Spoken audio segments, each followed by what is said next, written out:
Good morning, everyone, and welcome to American Scouser's morning coffee or tea with AmericanScouser.com. I got the morning coffee going here. I'll be honest with you, you're looking at the headlines this morning, and even the media is like, bleh. It's kind of like a leftover crumbs of transfer news. Like they were interested, it's almost happened kind of news, and trying to like kind of almost get ready. I'm really worried about this whole World Cup and how the media is going to go then, because this is what's going to happen the entire time during the World Cup, I think. So anything that's not game related is going to be a performance, and it's going to be like he almost went here, or so and so is monitoring them, and six teams are interested and stuff like that. So the biggest thing that kind of keeps going around, I guess that's one thing to cover. See, Alan is with us, and he's got the tea. See, there's tea people. That's why it's in the headline, because I kind of figured there are some tea people. When we were clicking on the Discord channel, there were some people that were like, "Well, I don't do coffee," so I was like, "Well, let's throw tea in there in the title as well." So enjoy the tea, Alan.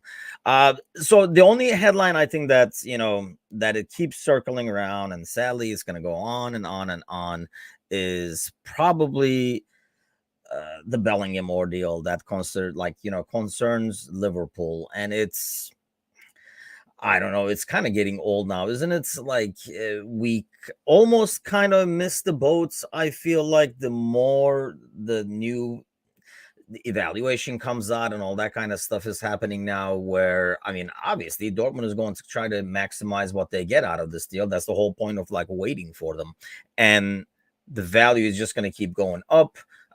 Kids good, playing good, and in the World Cup it could go up even further. I almost feel like, I mean, we don't know the exact situation. We don't know if Dortmund was like, he's not going anywhere either way, because they just banked out of Holland, and they want to keep some people, or maybe this is like their Holland for next summer kind of deal. But we probably should have done this deal, even if it was kind of like going to be like a Keita kind of deal, where we pay for him, we buy him, you guys keep him, play him there, he'll come over next year. I think Liverpool would have been fine with that, and I just don't know if Dortmund was fine with that, and maybe that's why it didn't happen, because why would they be? I mean, barring an injury or something like that, his price is only going to go up. So why would they like do that kind of a deal? That was more like a dream scenario for us Liverpool fans, I think, but not necessarily for Dortmund. So now, obviously, we're constantly hearing nonstop about we were interested in him. He came when he was 11 years old. Blah, blah, blah. We've been monitoring him for like a decade, and you can monitor it all you want. It's just at the end of the day, are we going to pay what it takes to bring him over? My gut feeling is no, because we had a midfielder we wanted to bring over this summer, and we kind of got outbid. And the kid, I think, wanted to go to Real over maybe. I mean, like, I know, a lot of people are in denial of this, but a lot of kids grow up outside of England, let's say, especially watching Real and Barcelona and stuff. To us, I mean, I do not enjoy La Liga. To me, it is kind of like a two-horse race all the time. So it's like whatever. I mean, it makes some other leagues look more competitive due to like the lack of competition they have going there. Occasionally Atletico will have a good year or whatever, but it's always the same characters. So I don't follow it, I don't enjoy it, but everywhere else in the world, obviously it's a huge attraction, and people, especially like a lot of kids, kind of like idolize it, because kids kind of like geared towards teams that are winning, and so they might start following like Real or Barcelona because one of them is going to win, right? So you have a 50% chance when you root for one of those guys. So I think like a lot more like kids follow them. So when they're idolize that, when it comes time to a transfer as that kid gets older, there is an attraction to those clubs, sadly. I mean, money is another attraction, obviously. But Chris is with us this morning as well. Good morning, Chris. So I think that's kind of like that was partially the issue with that one, but it's very likely that we could get outbid out of this Bellingham thing when it's all said and done. As we wait more, I think the evaluation is going to go higher, and it could be a point where we're like over 100. Yeah, we're out. It's kind of a deal. That's why I was personally shocked with the whole Nunez thing. in terms of like the money we did spend to bring Nunez. I did not see us doing that for Nunez, I should say. Maybe in terms of, like a player that was perhaps more established given that kind of money. Yeah. Not that I'm saying like it was a wrong move or anything like that. That's going to be determined in a couple of years. I think it's a little too early to kind of call it on that. I mean, in the beginning of the season, right? It's like the charity show. Look at Nunez, look at Holland. We got the right guy. I mean, you knew Holland was going to eventually kick in, and he has kicked in a big way, and he has adjusted. And more importantly, I think City has adjusted to playing with him as much as he has adjusted to play with City. Will we be able to do the same thing with Nunez? Obviously, his red card, 3-game ban, and stuff like that, throw a curveball in there, and how much he fits the system and how much of that system are we going to adjust to fit him in there? It remains to be seen. So it's kind of like too early. So it's, not calling that transfer the bust like some of those people or the deal of the decade like some of the other people. It's just kind of like we'll wait and see. But in terms of like the amount spent, I was slightly shocked. I mean, I guess pleasantly surprised at the same time because we normally, don't go for that. But it's still, I just do not see us spending that much again and like over 100 or something like that for Bellingham, especially if, other people are going to be interested in it, and that price is going to go up. Chris says, I think Diaz influenced Nunez by worked out so well. I think they thought Nunez will be similar. I know. I almost feel like it is kind of more of like a long-term plan in terms of like how we wanted to move on, right? So you had this trio that we loved watching with Mo, Mane, and Bobby. And they were a joy to watch, but you knew they're all getting old at the same rates because they're about the same age. So you knew you had to have a plan for the future because you can't just say, okay, we'll just replace Mane with this guy, Mo with this guy, because that whole thing worked because it was a trio that kind of worked well together. They kind of complemented each other, and obviously, it's not very easy to find another Mane, find another Mo, and find another Bobby. I mean, all three of them are players who are unique and world-class talent and very hard to replace. I know Firmino is very underrated, but he does a lot of things and it brings a lot of things that you cannot get from a lot of other players. So it was going to be, I think, something in terms of a change that we were looking ahead to like a few years down the road. This is more how we want to change our playing style too. And I think Nunez was part of that. Probably Diaz was too.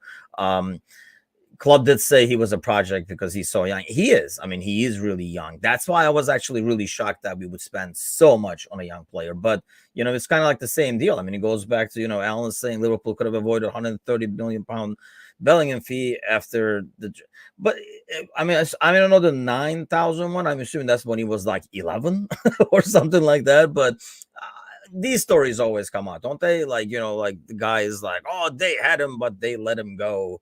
I mean, it could be worse. It could be like Chelsea, where he was playing for, professional level.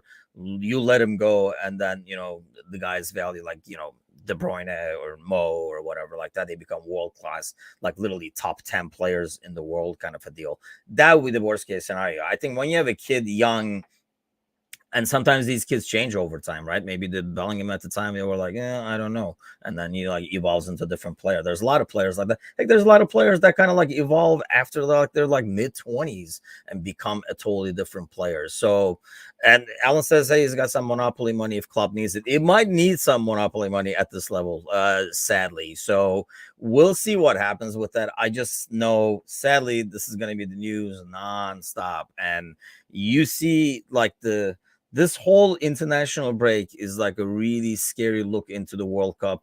And hopefully the game's starting today. I know there was like Scotland's game yesterday, but there's a ton of games today. Turkey's playing. So they're playing the mighty Luxembourg team. Yeah, Turkey is in that weird deal where they're too good to be in C. So this is kind of like a bullshit. In the Nations League, they go like A, B, C.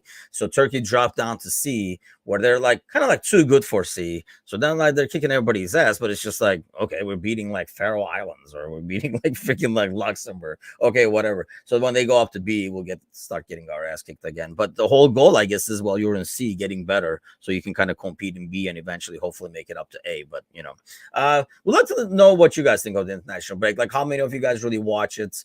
How close you watch it, especially this whole Nations League crap. It's not even, I don't know. I'm assuming teams who will go to the World Cup are probably looking at these games a little more differently than they would a regular, like a Nations League ordeal, just because you're getting a slight preview of the World Cup.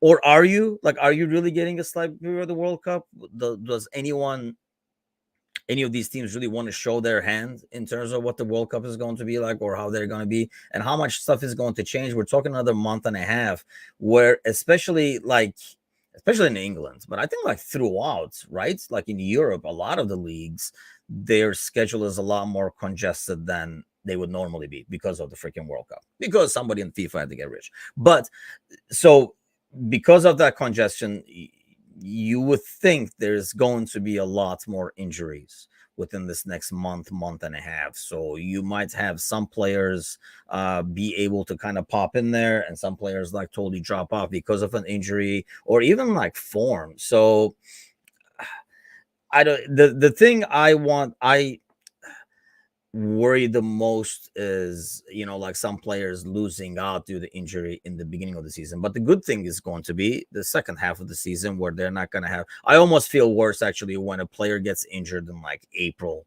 and they can't go to the World Cup, especially something like the World Cup where it happens every 4 years. It's a much bigger deal.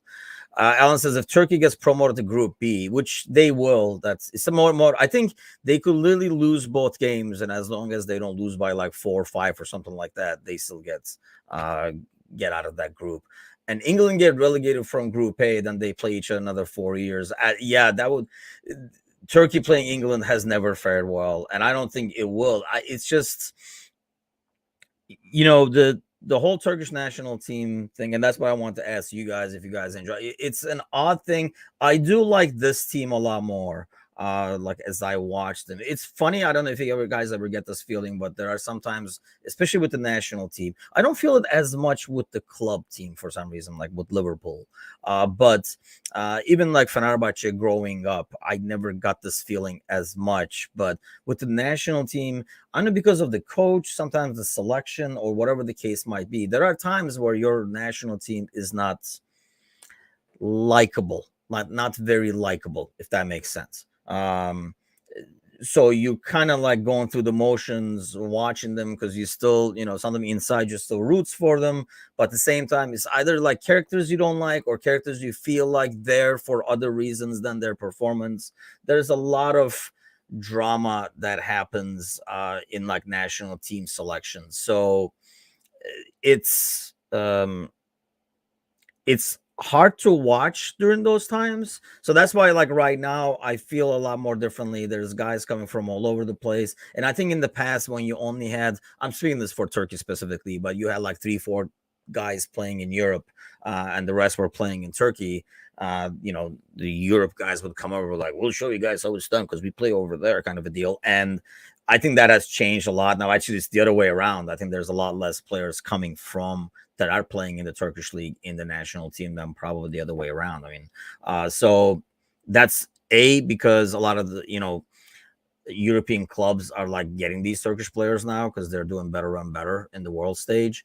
And B, the Turkish top teams have a fascination with getting foreign players. And similar to the deal in England where English players are kind of overpriced, you get the same thing in Turkey because you have to have so many of them playing, similar to England because of the regulations of the federation and everything like that. So you got to play so many guys, you need the top guys while the price goes up ridiculously. So I think a lot of teams avoid that where they can. Chris says, I'm hoping this is the worst World Cup in history so they never ever think to do mid-season again. I'm trying to think, apart from being ridiculously hot and all that kind of stuff, like what would make it, would it make it worse? If you think about it, is it worse to have it mid-season in terms of how good the cup is going to be? I'm torn on that. I guess it remains to be seen, right? But I don't know. This is going to be a good judge anyway. In some ways, you have players who are not worn down after a long ass season. Normally the season ends, they get what, like 2-3 weeks. They go to the camp and stuff like that, and then head to the World Cup. If that's, like 2 to 3 weeks, I think is usually what it is. So now you have players actually who will not be that worn down playing the World Cup, right? So it could make it better. So that's one argument. But the other argument could be you have players when they come to the World Cup normally in June, they're done. All their focus is the World Cup. There's nothing else to think about in terms of like injury wise. I mean, obviously, some of them will be thinking their contracts and stuff like that. And a lot of them actually use the World Cup to bring their value up. But when you look at now, I think that concern is not going to be there. But will they think about going into a challenge knowing, especially like like your third group game and you're not in it or whatever the case might be, because you got the rest of the season coming up, whereas before then it was just your vacation coming up and that's it. You were going to be out for like a month and a half or whatever afterwards before camp starts again. So it's going to be interesting to see. I don't know how I go. I'm not rooting against it like Chris is, just because that's not going to be a determining factor. I mean, they're not making this thing in Qatar middle of the year because they think it's going to be a really good World Cup. They're just doing it for, obviously money purposes, people getting stuff in envelopes. So as long as envelopes are available and there's money to be put in them, you can have the worst World Cup of all time. This will happen again. It's all about money. So at least let's make it a good World Cup so we can enjoy it. We're hoping to do a lot of, like watch alongs and things like that. Obviously, it's football, so we're going to watch it. And it's better than following this. I mean, the headlines this morning, and I was looking at them yesterday as well. I mean, we got a chance to talk with Trevor, who will be with us again tomorrow morning. And I mean, there was one headline I saw of like the highs and lows of Phil Jones' career. And I'm like, holy shit, they're pretty desperate for news over here. And that's how it's mostly going to be. But here's a good one. Here's like the flirt news of the day from Alan, as always. Richard Keys claims Jamie Vardy's wife, Rebecca, maybe to blame for poor Leicester form. I don't even know I mean, I can see how she'd be related to poor Vardy form, who's I think pretty much done at this point. It's just coming back from so many injuries. It's not the same Vardy that was before, but that's maybe not fair on him because it's not the same Leicester that was there before either. But unless not that we're bashing on Rodgers here in the mornings, but I don't know. Rodgers got something going. I don't know what that story is all about there. But Alan always has these, like he had the text for us yesterday. So I'm sure he has more insight information to that. So, yeah, international games are here. There's a bunch of them today. I mean, like I said, definitely we'll be watching them because it's freaking football. But I don't know how interested or excited I am about it. I mean, especially now when I'm looking at these games, I'm more hoping for no injuries because I'm thinking October. I don't think I'm going to have that as much in the World Cup, especially in the beginning, maybe towards the latter stages. But especially in the World Cup, I don't think I'm going to have that. But right now, I'm like no freaking injuries to any of our guys that are who are playing out there because we got like a brutal October coming, and even like a knock or something like that can get a guy out of like playing for like 4 or 5 games because they're going to be playing like freaking 3 games a week. So Michael Royce, I did see this out for several months following knee injury. Several months usually would mean the World Cup, right? Yeah, you're right, Alan. I think he will not be. I really like Royce's game too. At one point, he was a guy that I really wanted to kind of like get over to our end, but you knew that was never going to happen. I thought it would have translated well to the English game, but so yeah, it's going to be like this whole international game break. It's just going to be a matter of hoping that nobody gets any injuries, and then everybody comes back healthy so we can get a good October around with Liverpool because we do need it in several ways. Kind of like get the Champions League things done. I know right now, as of now, there are a lot of guys back from injury, and I think we're expecting like Konate to be back when we get back. At least practicing and stuff like that. So we're going to be almost there. I don't even know, is Ox even gonna be there? Ox might even be there. So who knows? I mean, at least for a couple of weeks he'll show up before he gets injured again. I think I have seen Ox over the last, and I'm a bit Ox fan. I mean, they always make fun of me that I always say, like, great opportunity for Ox. But I think I've seen Ox more in like these videos of, like, like the players do with like FIFA rating reveal or this contest, or like guess this, blah blah blah, like sponsored things that they shoot. They're usually funny because it's our boys, but I think I've seen Ox in those a lot more than I've seen Ox on the field, which is not a good thing to say about a soccer player. But I hope he does come back. I always have that hope somewhere buried in there that we will get the old Ox. But let's face it, even when he has come back from injury, we have not had the same guy. Kept waiting for it. I kept saying it's a great opportunity, but he has not taken. He has gotten those opportunities, because I've been managed to type that in the Discord channel at least 4 or 5 times over the last year, I would say. But he has not taken those chances. I remember, I mean, when you look at last season, for example, in terms of people who got rare opportunities and what they made out of them, I mean, you could argue, and obviously that's why his fee went up, but like Taki was a player who was able to kind of like take advantage of those situations and show himself. And he was never, I don't think, going to be good enough to get into the starting 11 of this club, but at least, it helped us in terms of, increasing his fee. And we kind of like got money on him. Chris says he's a club ambassador now, and yes, Ox, the club ambassador, showing up in every freaking promotional video. I think that's what he's there for at this point. Is like, he's like, earn your wages, damn it. It's just like, go do this, go do that. And he's a likable dude. Like I say, I really would wish he would go back to his old form, but now we're talking a long time since we saw the best of Ox, and a lot of other injuries in between. So it's almost partially, I don't know if it's in his head at this point as well, or it's just like dumb luck. I don't know which one it is. I mean, I always felt like, you always have these players, right, where they just can't seem to get a run because of one injury or another. And I'm thinking of like players like Sturridge, for example, was a player who I thought was mainly, part of it was like part of his, I don't think he was as into the fitness part of things. I think he was the guy who was playing extremely well, basically with his natural talents and making the most of it, and his like rehab and stuff. At least his attitude towards it never seemed like, he was all about that. He had all other things, like kind of like Divac-ish in terms of got all this other stuff going, and football was part of it, as opposed to, I don't know, you think, like, I'm trying to think of players like Danny Ings or Lallana, who you could tell were like devastated when this stuff happened, because this was it for them. It's not like, Lallana's gonna be over here singing or something like that, doing something else. So like this was it for them. So almost like got a lot more heartbroken when those guys got hurt repeatedly. I don't know where to put Ox on that one. I really don't. And I think he's somewhere probably in the middle, but it's been a poor run for him. I don't even know how we got to the Ox conversation, to be honest with you. But I think we're talking about like getting opportunities and stuff like that. But so he will hopefully be back even, perhaps. We still don't know what the hell the Keita deal is.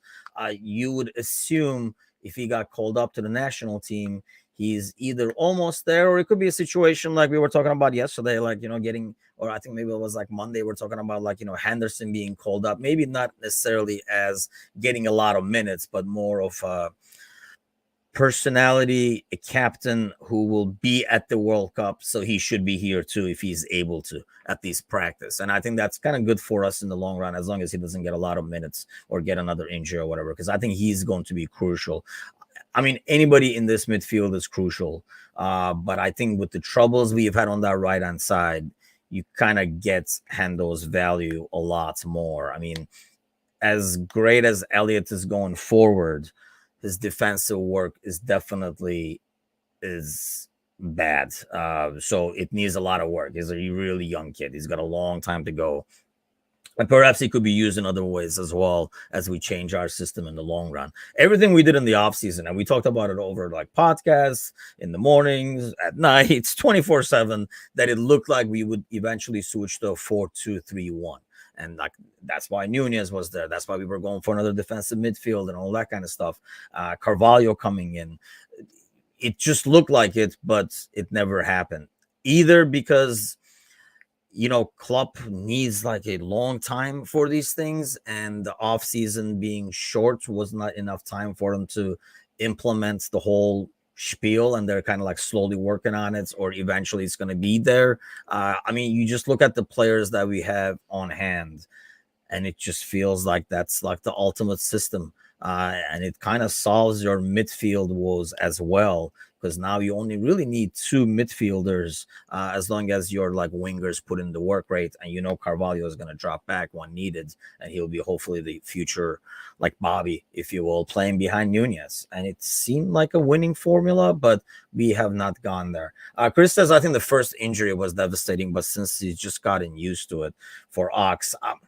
I think so. I mean, I'm sure that had like the biggest impact, because I think he felt like, his whole point of coming to Liverpool was playing that midfield role that he wanted to play and being effective at it. And he was contributing.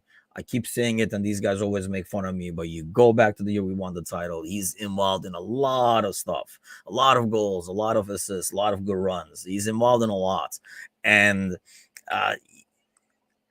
but after that, I just feel like, yeah, he never came back as himself, like the player that he was before.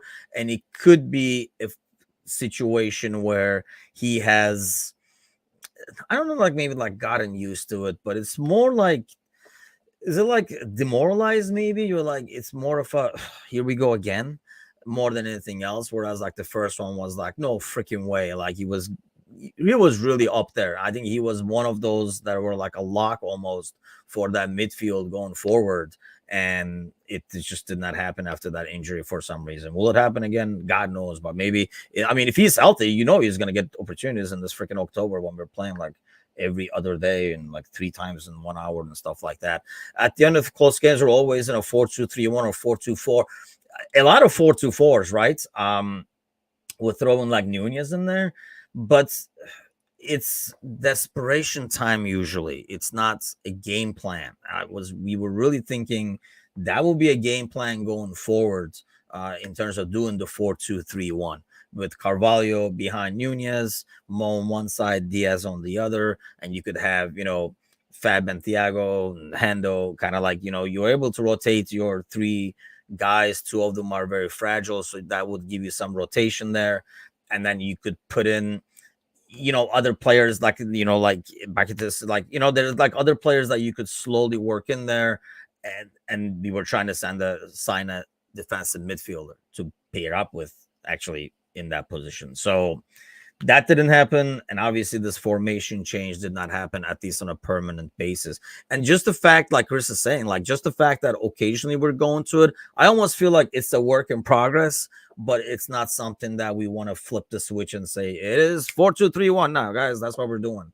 I think we're still doing obviously we're doing the 4-3-3 still, but that could be due to personnel. But you would think, if we did not do it when we had the midfield crisis and midfield player shortage due to injuries, if we didn't do it then and cut out one of the midfielders, right? I don't know when we're going to do it. Will we do it after the World Cup, perhaps? And that will be something like going into the second part of the season. I mean, you obviously have quite a few players going to the World Cup, but I don't know. It's going to be interesting to see in the long run. And I think when we talk about, earlier when we're talking about Nunez and like the fee that he got, that could be, I feel like, Carvalho's arrival and stuff like that, it just makes sense. You're not going to play Carvalho in the wing unless he becomes Bobby. But if he becomes Bobby, then why just sign Nunez? So, all those moves that we made hints at a 4-2-3-1, extending Mo, Diaz's arrival. I mean, both are very suited for that system as well. but we'll see. We'll see if it happens or not. For the rest of the day, I don't know if you guys have any games in mind over here to look at. There's a lot freaking happening, but they're all happening. There's only like a few lame games in the morning. I hate to say it. I had to call it lame. I'm sure I'm going to be offending some people from where is this on? Kazakhstan and Belarus, because that's the only early game. But yeah, some decent games out there. Belgium, Wales, Poland, Netherlands. That's actually like a fun group to watch. It's all teams that I enjoy watching, and it's always interesting because they do have a lot of good players, and it's always interesting to see how they blend in. But 1:45, I'll be watching Turkey take on the the Luxembourg team and see how that goes. And I'll let that. Yeah, Chris says, I hate that we do in desperation mode. We need to be desperate in the first 20 minutes. Unfortunately, it's not. Yes, I agree to that. We just do not, we have not started well in a lot of games. I think maybe 5% of games that you can say, oh, we started out good. Most of the games, it's always like we're flat footed, which let's see if that changes over time. Yes, the Merseyside Derby is Sunday. We'll talk a little bit about that tomorrow. We're going to have Lee over there. He was actually sending some pictures earlier from the last season's games because he's going to be at the sideline taking photos and all that kind of stuff and sending it our way during the game as well.